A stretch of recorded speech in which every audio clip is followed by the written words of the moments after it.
No sé qué adjetivos más darle a esta parte. Sencilla, lindo, agradable de leer, tiene lógica. No, pero en serio es. Bueno, hay excepciones. Bueno, me callo. Bueno, vamos a hablar un poquitito, primero hacer un repaso de la parte de la fisiología renal.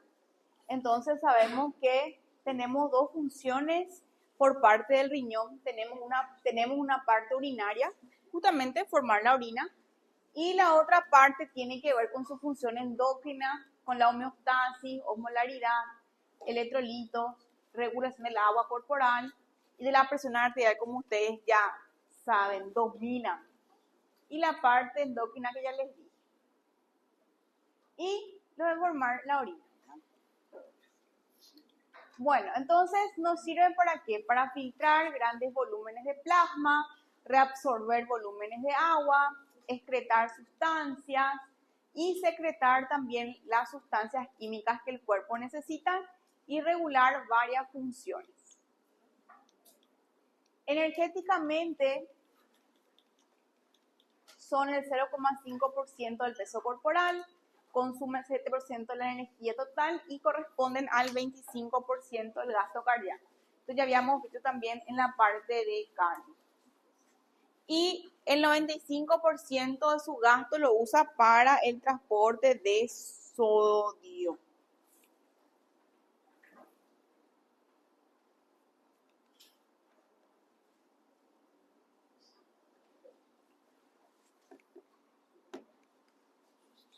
Bueno, entonces la parte funcional tenemos el aparato urinario, la parte macroscópica, el riñón microscópico como la nefrona y la circulación renal. Entonces, anatómicamente tenemos el aparato urinario, los riñones, los uréteres, la vejiga y la parte distal, la uretra. Entonces, nuevamente, los cálices renales, por un lado tenemos la arteria renal, la vena renal, la desembocadura del uréter, la corteza y la médula. Bien, la nefrona sabemos que también tiene sus porciones, la porción epitelial, la porción vascular, la porción endocrina. Acá vemos entonces nuestra ultraestructura, tenemos el glomérulo renal, luego le sigue el túbulo contorneado proximal, luego va por la asa Henle, el túbulo contorneado distal y el túbulo colector. Tenemos dentro del glomérulo las arteriolas, eferente, aferente, los capilares glomerulares, la cápsula de Bowman, la hoja visceral, la hoja parietal y el espacio de Bowman. ¿Cómo está formado el túbulo renal? Tenemos entonces el túbulo contorneado proximal, el asa de Henle con sus ramas delgadas y gruesas, el túbulo contorneado distal y el túbulo colector.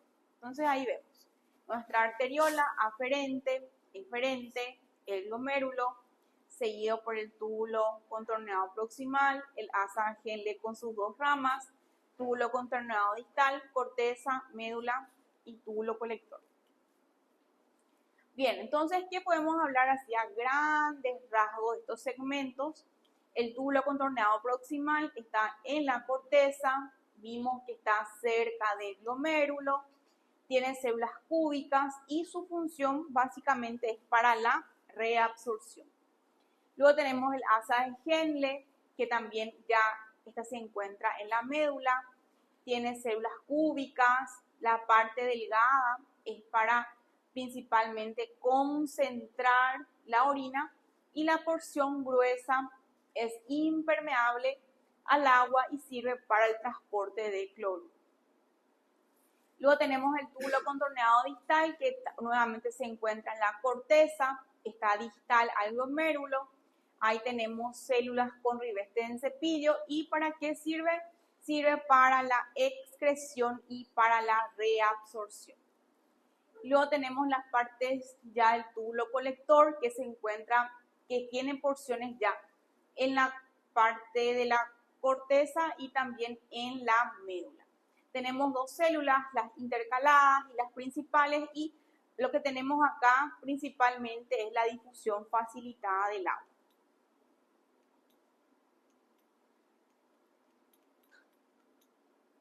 Bueno, ya el aparato yuxtaglomerular podemos hablar de sus funciones, la parte endócrina, la función homeostática que ya vimos.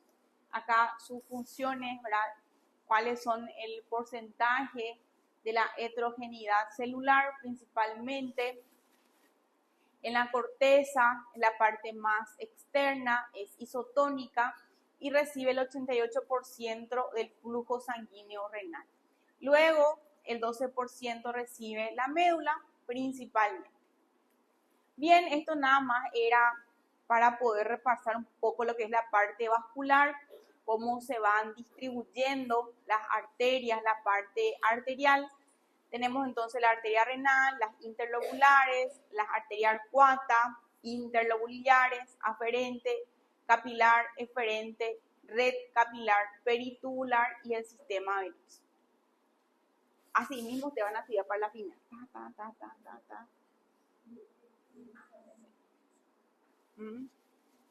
¿Qué tal?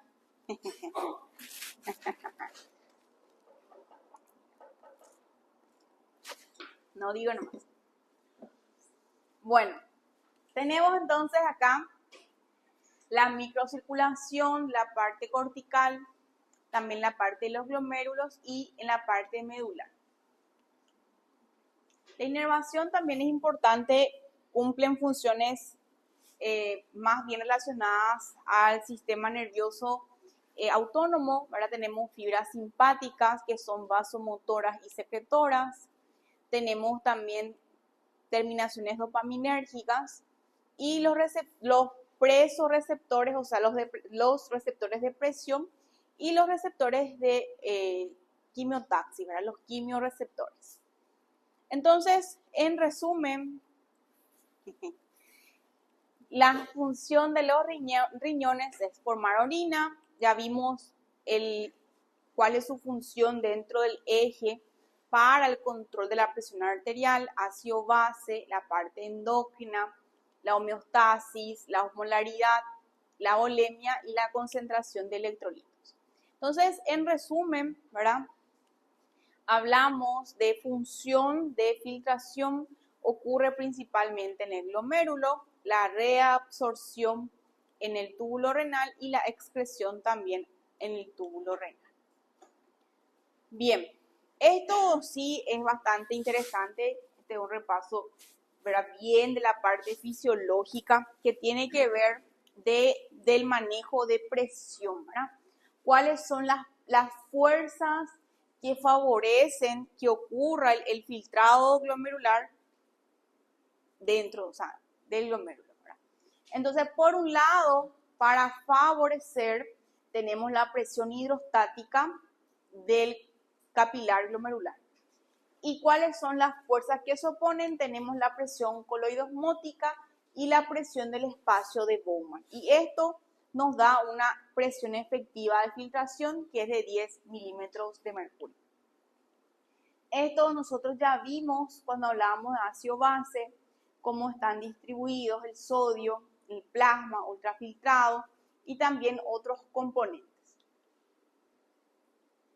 Entonces, acá simplemente les traigo cuáles son las medidas que nosotros podemos utilizar para poder evaluar el funcionamiento renal. Entonces, el flujo sanguíneo, el flujo plasmático, la tasa de filtración, el porcentaje de filtración y el coeficiente de filtración.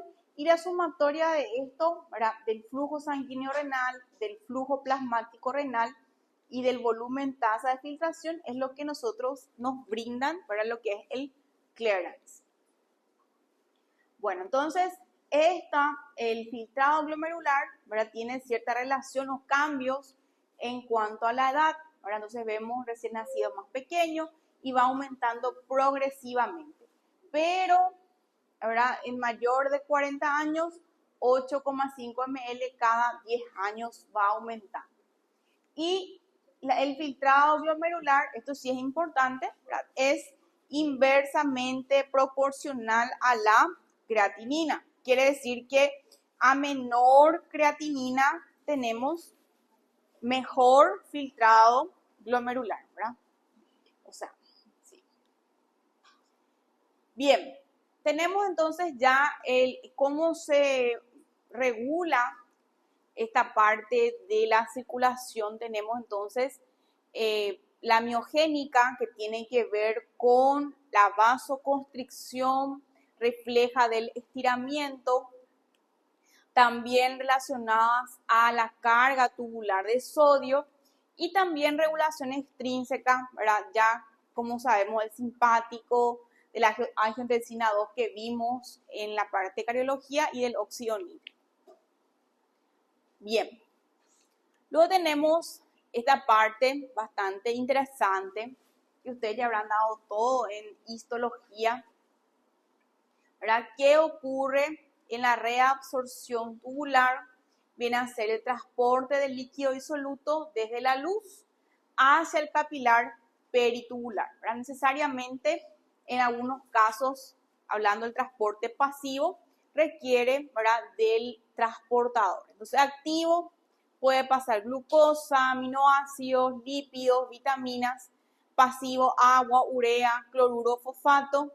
Y como les dije ya, en el túbulo contorneado proximal ocurre principalmente la reabsorción. La excreción tiene que ver ya la salida, ¿verdad?, hacia la luz tubular. Acá también tenemos transporte activo y pasivo, y esto ocurre principalmente en el túbulo contorneado distal y en el túbulo colector. O sea, acá nuevamente la reabsorción tubular, que vimos que ocurre principalmente en el túbulo contorneado proximal. Acá ya vimos, en el caso de la glicemia, normalmente la orina no debe haber glucosa; si es que hay, ya es algo patológico, ¿verdad? O fármacos que ayuden a eliminar. ¿Cuál es el fármaco? ¿Ustedes ya vieron fármaco? Que está en moda ahora. Y es el GT2, ¿verdad? ISL es inhibidor de la, sí, ISL GLT2. Dapaglifosina, por ejemplo, empaglifosina, canaglifosina. Bueno, entonces la reabsorción, como les dije, ocurre principalmente en el túbulo contorneado proximal. Y acá ya tiene que ver con las funciones endocrinas de la angiotensina, aldosterona. Acá hablamos de la función de la eritropoyetina. Entonces, se percibe la hipoxia, se libera la eritropoyetina, que su función es estimular la eritropoyesis. Entonces ya hablamos, ¿verdad? Por eso la gente que tiene enfermedades renal crónicas tienen a tener problemas de anemia. Bueno, y por último tenemos que hablar un poco de lo que es la micción, que es el acto final del sistema urinario. Hay inicialmente un llenado progresivo, luego se activa el reflejo miccional, que es lo que hace que la persona orine, ¿verdad? Está formado por los cálices, el pelvis renal, los uréteres, ¿verdad?, la vejiga con sus partes y la uretra que desemboca en el esfínter externo. También repasar un poco la parte nerviosa, ¿verdad? Tenemos los nervios pelvianos, tenemos los nervios pudendos y también los nervios hipogástricos. Y el transporte, ¿verdad?, que pasa en los túbulos colectores, luego van al uréter, el parasimpático aumenta el peristaltismo, el simpático lo disminuye y luego ya sale, ¿verdad?, de la orina por el trígono vesical. Y los trastornos pueden ocurrir en el caso de litiasis o reflujo. Bien, entonces llenado la vejiga, ya a partir de 300 o 400 ya se activan los receptores de estiramiento que hacen ya que se activen los deseos de la micción.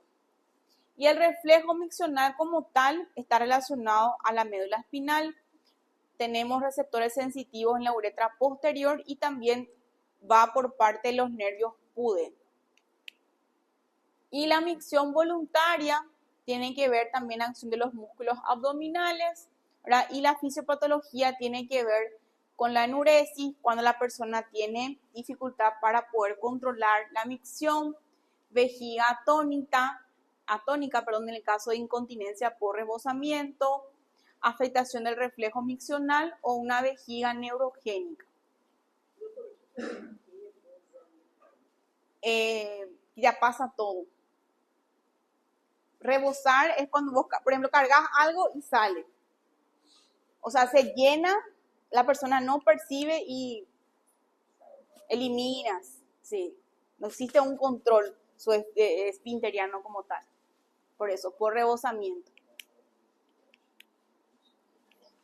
Bueno, ahora sí le voy a pasar a siguiente clase.